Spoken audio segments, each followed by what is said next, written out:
도대체 왜 우리는 400년을 이렇게 살아왔던 걸까요? 교토의 한 전통 공방에서 한 여성이 절망적인 표정으로 서 있습니다. 그녀는 누가 보더라도 장인의 피가 흐르는 듯한 섬세한 손을 가진 아름다운 여성이었는데요. 대대로 이어져 온 일본의 전통 불꽃 제조 기술을 이어받은 3대째 외동딸이라고 합니다. 그런 그녀가 한국행 비행기 티켓을 손에 쥐고 있네요. 현대 기술을 무시하던 그녀의 가문에 어떤 일이 벌어진 걸까요? 그녀는 왜 한국으로 향하게 된 걸까요? 어떤 일인지 궁금하시다면 오늘의 사연 함께 들어봐 주세요. 교토의 한적한 아침, 저는 여느 때와 같이 공방으로 향했습니다. 발걸음은 무거웠고 어깨는 천근만근이었죠. 제 이름은 야마모토 사키. 전통 불꽃놀이 제조명가 야마모토 가문의 3대째 외동딸입니다. 할아버지는 일본 무형문화재로 지정된 장인이시고 아버지는 현재 공방을 이끌고 계시죠. 그리고 저는 그저 그들의 딸이자 손녀일 뿐이에요.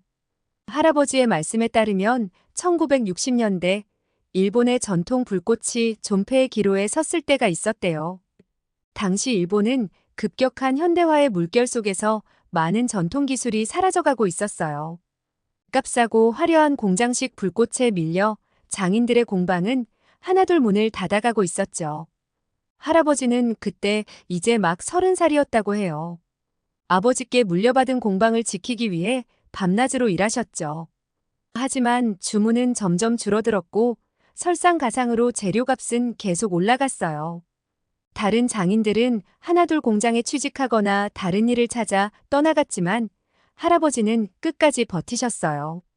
장인의 혼이 담긴 불꽃은 결코 기계가 따라할 수 없다. 할아버지는 늘 그렇게 말씀하셨어요. 공장제 불꽃이 아무리 화려해도 수작업으로 만든 불꽃만이 가진 특별한 무언가가 있다고 믿으셨거든요. 그 신념 하나로 힘든 시기를 버티셨죠. 전환점은 뜻밖의 곳에서 왔어요. 1965년 교토 기온마츠리 축제 때였죠. 그해 여름은 유난히 비가 많이 왔다고 해요. 다른 공방들은 날씨 때문에 불꽃 제조에 실패했는데 할아버지께서 만든 불꽃만이 완벽하게 터졌대요. 습도와 기압을 고려해 화약의 배합을 미세하게 조절하신 덕분이었죠. 그 사건을 계기로 할아버지의 기술력이 재평가받기 시작했어요. 특히 할아버지만의 특별한 제조법이 주목을 받았죠. 보통의 장인들은 화약을 한 번에 배합하는데 할아버지는 날씨와 습도에 따라 3단계로 나눠 배합하는 독특한 방식을 써오셨거든요. 그 방법 덕분에 어떤 날씨에도 안정적인 발화가 가능했던 거예요. 1975년 마침내 할아버지는 일본 무형문화재로 지정되셨어요. 하지만 정작 할아버지는 그런 명예보다도 우리 가문의 기술을 지켜낼 수 있었다는데 더 큰 자부심을 느끼셨대요. 제가 처음 불꽃을 만들기 시작했던 그날도 생각나네요. 7살 생일 아침 할아버지는 저를 공방으로 데려가셨어요. 그때까지 저에겐 금단의 공간이었던 곳이었죠. 발을 들이는 순간부터 긴장감이 감돌았어요. 창문 틈으로 비치는 햇살 사이로 날리는 작은 가루들이 마치 마법의 반짝임처럼 보였던 게 아직도 선명해요. 할아버지는 먼저 제 손을 보셨어요. 꼬마였던 제 손가락을 하나하나 펴보시더니 고개를 끄덕이셨죠. 손이 너의 할머니를 닮았구나. 그때는 그 말씀이 무슨 의미인지 몰랐어요. 나중에서야 알게 됐죠. 할머니께서 젊으셨을 때 할아버지의 작업을 도우셨다는 걸요. 특히 불꽃의 심지를 만드는 일은 할머니의 섬세한 손길이 아니면 안 된다고 하셨대요. 첫 수업은 예상과 달랐어요. 불꽃은커녕 화약도 만지지 못했죠. 대신 종이를 접는 일부터 시작했어요. 매일 아침 100번씩 종이약을 접어야 했어요. 할아버지께선 그걸 보시고는 한숨만 쉬셨죠. 더 정교하게, 더 섬세하게. 한 달을 그렇게 보냈어요. 지금 생각해보면 그때 배운 게 불꽃 제조의 가장 기본이 되는 인내와 섬세함이었나 봐요. 종이약을 완벽하게 접을 수 있게 되고 나서야 비로소 화약을 다루는 법을 배우기 시작했어요. 하지만 처음부터 그 냄새가 저를 힘들게 했어요. 화약 특유의 자극적인 냄새에 숨이 막힐 것 같았거든요. 할아버지는 그런 저를 보시고는 말씀하셨어요. 냄새가 두려운 게 아니라 내 마음이 두려운 거야. 그때부터 저는 매일 아침 공방에서 1시간씩 앉아있는 연습을 했어요. 처음에는 힘들었지만 점차 그 냄새에 익숙해져 갔죠. 어느 순간부터는 그 냄새가 아침의 시작을 알리는 신호가 되었고, 이제는 제 삶의 일부가 되어버렸어요. 10살이 되던 해 드디어 제 첫 불꽃을 만들었어요. 크기는 겨우 탁구공만 했지만 그때의 설렘은 아직도 잊을 수 없어요. 밤하늘에 터진 제 불꽃은 초라하기 그지없었지만 할아버지는 그때 처음으로 제 머리를 쓰다듬어 주셨어요. 내 안에 야마모토의 피가 흐르고 있구나. 그 말씀에 어린 제 가슴은 자부심으로 가득 찼었죠. 하지만 성장할수록 그 자부심은 무거운 짐이 되어갔어요. 중학교에 들어갈 무렵 전통이란 게 얼마나 보수적이고 완고한 것인지 깨닫기 시작했거든요. 다른 친구들은 과학 시간에 배우는 화학 반응이 신기하다며 즐거워할 때 저는 그 원리를 이미 알고 있었지만 말할 수 없었어요. 우리 가문의 비법이었으니까요. 이제 여느 날과 다르지 않게 공방 안으로 들어서니 익숙한 화약 냄새가 코끝을 스쳤어요. 어린 시절부터 맡아온 이 냄새는 이제 제 DNA의 일부가 된 것만 같아요. 15년째 이어온 수련이니 당연하겠죠. 하지만 요즘 들어 이 냄새가 저를 숨막히게 해요. 마치 족쇄처럼 저를 옥죄어오는 것 같달까요? 아버지는 이미 작업에 열중이셨어요. 불꽃을 만드는 아버지의 손끝은 예술가의 그것과도 같았죠. 하나하나의 동작이 마치 무용수의 춤사위처럼 유려했어요. 그 모습을 보고 있자니 문득 어린 시절이 떠올랐습니다. 꼬마였던 저는 아버지의 작업을 신기한 눈으로 바라보곤 했죠. 그때는 이 모든 게 마법처럼 느껴졌는데 책상 위에 놓인 서류 봉투가 제 시선을 잡아 끌었어요. 한국에서 온 초청장이었습니다. 서울에서 열리는 불꽃축제 참관 요청서였죠. 아버지는 그걸 보자마자 얼굴을 찌푸리셨어요. 전통을 고집하시는 아버지에게 현대식 불꽃쇼란 그저 소음에 불과했으니까요. 하지만 저는 달랐어요. 그 초청장은 제게 탈출구처럼 느껴졌거든요. 교토대학에서 화학공학을 전공한 제가 왜 이렇게 구시대적인 방식만을 고집해야 하는지 늘 의문이었어요. 현대 기술로 얼마든지 더 안전하고 아름다운 불꽃을 만들 수 있는데 말이죠. 아버지는 제 눈빛을 읽으셨는지 고개를 절레절레 흔드셨어요. 기계로 만든 불꽃에는 혼이 깃들지 않는다고 하시면서요. 하지만 전 달랐어요. 우리 가문의 전통이 소중하다는 걸 알면서도 변화도 필요하다고 생각했거든요. 그래서 일부러 아버지 앞에서 한국의 불꽃축제 영상을 틀어놓곤 했죠. 그때마다 아버지는 한숨만 깊게 내쉬셨어요. 그러던 어느 날 뜻밖의 소식이 들려왔어요. 일본 전통 불꽃협회에서 저를 한국축제 시찰단으로 선발했다는 거였죠. 아버지의 반대를 무릅쓰고 제가 몰래 지원서를 넣었던 게 받아들여진 거예요. 아버지는 크게 화를 내셨어요. 우리 가문의 자존심을 걸고 절대 가지 말라고 하셨죠. 할아버지는 의외로 다른 반응을 보이셨어요. 가보라고 하시더군요. 어차피 한국의 것은 중국에서 베낀 것일 테고 우리의 전통 기술과는 비교도 안 될 거라고요. 그 모습을 직접 보고 오면 오히려 우리 전통의 위대함을 깨달을 거라고 하셨죠. 그 말씀에 아버지도 마지못해 허락하시긴 했지만 표정은 여전히 못마땅해 보이셨어요. 인천공항에 도착했을 때부터 저는 충격의 연속이었어요. 상상했던 것과는 전혀 다른 모습이었거든요. 일본 전통 양식의 건물이 즐비한 교토와 달리 제 눈앞에 펼쳐진 서울은 미래도시 같은 광경이었어요. 특히 공항철도를 타고 서울로 향하는 동안 보았던 도시의 모습은 제가 알고 있던 한국의 이미지를 완전히 뒤흔들어 놓았죠. 더 큰 충격은 제가 만난 한국의 디지털 불꽃놀이 기술자들이었어요. AI 불꽃쇼 프로그래머라는 박민준 씨는 제 편견을 산산조각 내버렸죠. 그는 전통 불꽃의 아름다움을 인정하면서도 현대 기술로 어떻게 그것을 더 발전시킬 수 있는지를 차근차근 설명해 주었어요. 특히 전통 불꽃의 색감과 현대 기술의 정확성을 결합한 그들만의 독창적인 방식은 제가 상상했던 것과는 전혀 달랐습니다.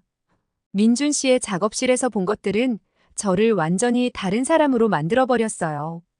그들은 단순히 컴퓨터로 불꽃을 제어하는 게 아니었어요. 전통 불꽃의 제조 과정을 과학적으로 분석하고 그 장인 정신을 현대적으로 재해석하고 있었죠. 색다른 건 기술만이 아니었어요.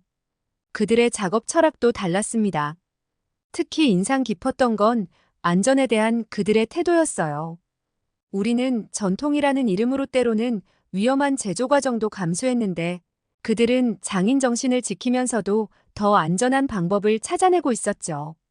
전통이 현대와 만나 더 나은 것을 만들어낼 수 있다는 걸 직접 목격하게 된 거예요. 하지만 진짜 충격은 그날 밤 한강에서 시작됐어요. 한여름 밤하늘을 수놓은 불꽃들은 제가 지금까지 본 그 어떤 것과도 달랐으니까요. 음악과 완벽하게 동기화된 불꽃들이 마치 살아있는 생명체처럼 움직였어요. 거기엔 우리의 전통적인 화려함도 현대 기술의 정교함도 모두 담겨 있었죠. 저는 고등학교 때 화학공학을 전공하기로 결심했었어요. 전통을 이해하되 과학적으로 접근하고 싶었거든요. 처음 아버지께 말씀드렸을 때의 표정이 아직도 선명해요. 내가 우리 가문의 전통을 부정하겠다는 거냐? 하시면서 크게 화를 내셨죠. 하지만 할아버지는 달랐어요. 더 깊이 알고 싶은 마음이구나. 그렇게 말씀하시며 제 선택을 지지해 주셨어요. 대학에서 배우는 화학은 제가 알던 세계를 완전히 뒤바꿔 놓았어요. 우리가 경험적으로만 알고 있던 것들이 모두 과학적 원리로 설명될 수 있다는 사실이 신기했죠. 특히 금속염의 연소 반응을 배울 때는 가슴이 뛰었어요. 우리 가문이 대대로 만들어온 색색의 불꽃이 바로 이 원리였다는 걸 알게 됐거든요. 그래서 더더욱 한국연구소에서 본 광경은 저에게 더욱 충격적이었어요. 그들은 제가 꿈꾸던 것을 이미 실현하고 있었거든요. 전통 불꽃의 제조 과정을 분자 단위로 분석하고 그 데이터를 AI로 처리하는 모습은 마치 미래에 온 것 같았어요. 특히 인상적이었던 건 디지털 트윈 시스템이었어요. 실제 불꽃을 만들기 전에 컴퓨터로 시뮬레이션 해보는 거죠. 화약의 배합비부터 대기 조건까지 모든 변수를 고려해서 가상의 불꽃을 만들어 보는 거예요. 이런 기술이 있었다면 할아버지가 겪으셨던 수많은 시행착오를 줄일 수 있었을 텐데요. 한국의 장인들도 달랐어요. 젊은 연구원들과 전통 장인들이 한 공간에서 자유롭게 의견을 나누는 모습이 신선했죠. 어느 날은 60이 넘은 장인님이 20살 연구원의 제안을 진지하게 검토하시는 걸 봤어요. 나이나 경력에 상관없이 좋은 아이디어는 적극적으로 받아들이는 문화가 부러웠어요. 거기서 만난 김 실장님의 말씀이 특히 기억에 남아요. 전통이란 강물과 같아서 멈추면 썩고 흘러야 맑아진다. 그 말씀을 들었을 때 제가 그동안 전통을 잘못 이해하고 있었다는 걸 깨달았어요. 전통은 보존해야 할 유물이 아니라 시대와 함께 흘러가며 발전해야 하는 살아있는 문화라는 거죠. 그 순간 저는 깨달았어요. 제가 얼마나 편협한 시각으로 세상을 바라보고 있었는지를요. 할아버지 말씀대로 한국의 기술이 형편없다는 걸 확인하러 왔던 제가 오히려 제 자신의 한계를 마주하게 된 거죠. 민준 씨는 제 복잡한 심정을 눈치챈 걸까요? 불꽃이 한창일 때 제게 다가와 조용히 말을 걸었어요. 한국의 불꽃 기술이 발전할 수 있었던 건 전통을 버려서가 아니라 오히려 전통을 더 깊이 이해하고 현대화했기 때문이라고요. 그의 말에 저는 할 말을 잃었어요. 지금까지 전통과 현대는 물과 기름처럼 섞일 수 없는 거라고만 생각했거든요. 축제가 끝나고 호텔로 돌아와 거울 속 제 모습을 바라보았어요. 여전히 야마모토 가문의 외동딸이었지만 뭔가가 달라진 것 같았죠. 마음 한켠에 자리 잡고 있던 무거운 돌덩이가 조금은 가벼워진 것 같달까요? 창밖으로 보이는 서울의 야경은 마치 제 마음처럼 반짝이고 있었어요. 다음 날 저는 한국불꽃연구소를 방문했어요. 거기서 본 광경은 더욱 놀라웠죠. 연구원들은 전통 불꽃 제조법을 데이터베이스화하고 AI로 분석하고 있었어요. 수백 년간 이어져 온 장인들의 경험을 과학적으로 재해석하는 거죠. 그들에게 전통은 단순히 지켜야 할 과거가 아니라 미래를 만들어가는 밑거름이었어요. 점심시간 민준 씨와 한강변 카페에 앉았을 때였어요. 그가 물었죠. 왜 불꽃을 만드느냐고요? 순간 할 말을 잃었어요. 지금까지 한 번도 진지하게 생각해보지 않은 질문이었거든요. 그저 가문의 딸이니까 해야 하니까 해왔던 거죠. 민준 씨는 자신의 이야기를 들려줬어요. 어린 시절 불꽃 축제에서 본 찰나의 아름다움에 매료되어 이 길을 선택했다고요. 그리고 지금은 그 순간의 감동을 더 많은 사람과 나누고 싶다고 했죠. 그의 눈빛에서 진정한 장인의 모습을 보았어요. 겉으로 보이는 모습은 달랐지만 그 속에 담긴 열정은 우리 할아버지와 똑같았거든요. 귀국을 앞둔 날 밤 혼자 한강공원을 찾았어요. 까만 하늘을 올려다보며 생각했죠. 우리 가문이 400년 전통이 부끄러운 게 아니라는 걸요. 오히려 그 전통이 있었기에 제가 이만큼 성장할 수 있었던 거라고요. 이제는 그 전통을 어떻게 이어갈지 처음으로 제 안에서 답을 찾고 싶어졌어요. 교토로 돌아온 저는 달라진 시선으로 공방을 바라보게 됐어요. 아버지의 손끝에서 피어나는 불꽃이 전과는 다르게 보이더군요. 그동안은 구시대적인 것으로만 여겼던 전통적인 제조 방식에서 이제는 현대 기술로는 흉내낼 수 없는 장인의 혼을 발견하게 됐거든요. 하지만 아버지는 여전히 제 변화를 못 믿으시는 것 같았어요. 한국에서 찍어온 영상을 보여드리면서 설명을 드려도 고개만 가로저으셨죠. 아마도 제가 예전처럼 전통을 부정하려는 줄 아셨나 봐요. 답답한 마음에 할아버지를 찾아갔어요. 할아버지는 제 이야기를 끝까지 들어주셨어요. 그리고 의외의 말씀을 하셨죠. 사실 젊었을 때 본인도 비슷한 고민을 했었다고요. 전통을 지키는 것과 발전시키는 것 사이에서 갈등했다고 하셨어요. 그런 할아버지의 고백은 저에게 큰 위로가 되었어요. 더 놀라운 건 그 다음이었어요. 할아버지가 오래된 상자 하나를 꺼내오셨거든요. 그 안에는 젊은 시절 할아버지가 시도했던 다양한 실험 기록들이 있었어요. 전통 불꽃의 새로운 재료를 시도해보거나 제조 방식을 개선하려 했던 흔적들이었죠. 결과적으로는 모두 실패했지만 그 도전이 있었기에 전통의 가치를 더 깊이 이해할 수 있었다고 하셨어요. 그날 밤 저는 오랜만에 편한 마음으로 잠들 수 있었어요. 제가 찾던 답은 의외로 가까운 곳에 있었나 봐요. 전통과 현대 사이에서 고민하던 제게 할아버지의 이야기는 새로운 관점을 제시해 주었거든요. 다음 날부터 저는 변화를 시도했어요.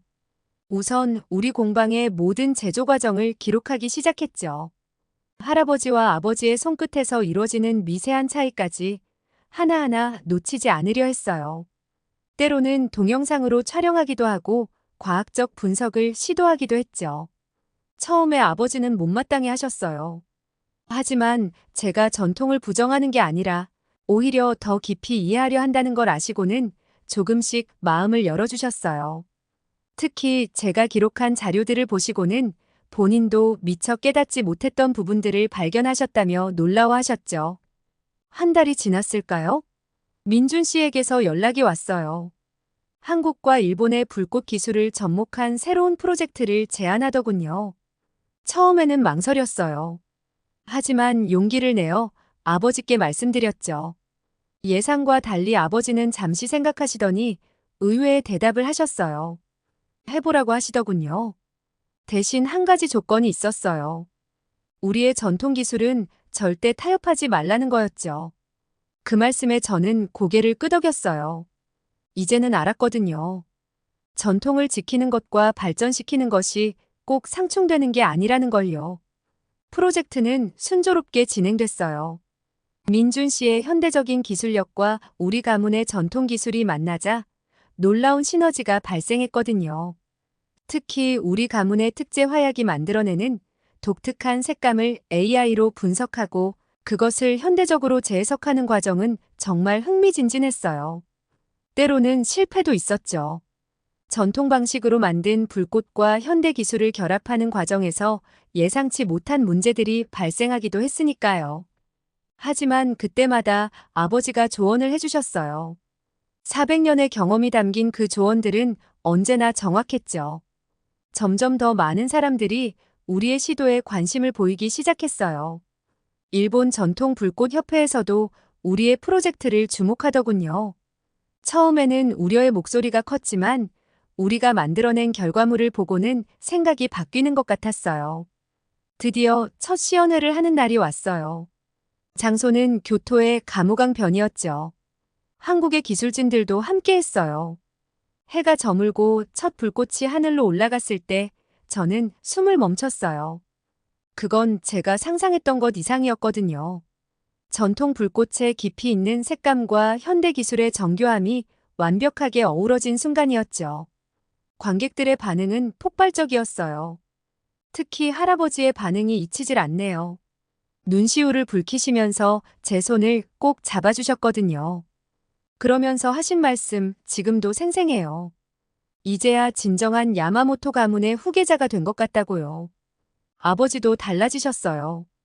이제는 제가 새로운 시도를 하겠다고 하면 먼저 조언을 해주시곤 하죠. 심지어 본인도 현대 기술에 관심을 보이기 시작하셨어요. 요즘은 가끔 제가 컴퓨터로 작업하는 것을 물끄러미 보시다가 이것저것 물어보시기도 해요. 이제 우리 공방은 조금씩 변화하고 있어요. 여전히 전통 방식을 고수하지만 한편으로는 새로운 시도도 계속하고 있죠. 특히 젊은 장인들이 많이 찾아오기 시작했어요. 전통과 현대를 아우르는 우리만의 방식을 배우고 싶다면서요. 민준 씨와는 정기적으로 연락하며 새로운 프로젝트를 구상하고 있어요. 다음 달에는 그가 교토를 방문하기로 했죠. 아버지께서 직접 우리의 전통 제조 기술을 보여주시겠다고 하셨거든요. 전에는 상상도 못했던 일이에요. 가끔 한강에서 보았던 그 밤하늘을 떠올려요. 그때의 충격이 아니었다면 지금의 저도 없었겠죠. 어쩌면 인생이란 게 그런 것 같아요. 우리가 믿었던 한계를 뛰어넘어야만 비로소 진정한 성장이 시작되는 거라고요. 이제 저는 알아요. 전통이란 건 박물관에 모셔두는 유물이 아니라는 걸요. 그건 마치 흐르는 강물 같아서 시대라는 강줄기를 따라 끊임없이 흘러가며 새로운 모습으로 변화하는 거예요. 중요한 건 그 본질을 잃지 않는 거죠. 우리 할아버지께서 지키고자 하셨던 그 정신을요. 오늘도 공방에서는 새로운 실험이 진행 중이에요. 전통 불꽃의 향기를 재현하는 프로젝트예요. 그래요. 이제는 불꽃의 색과 모양뿐만 아니라 그 순간의 모든 감각을 기록하고 재현하려 해요. 야마모토 가문의 도전은 아직 끝나지 않았으니까요.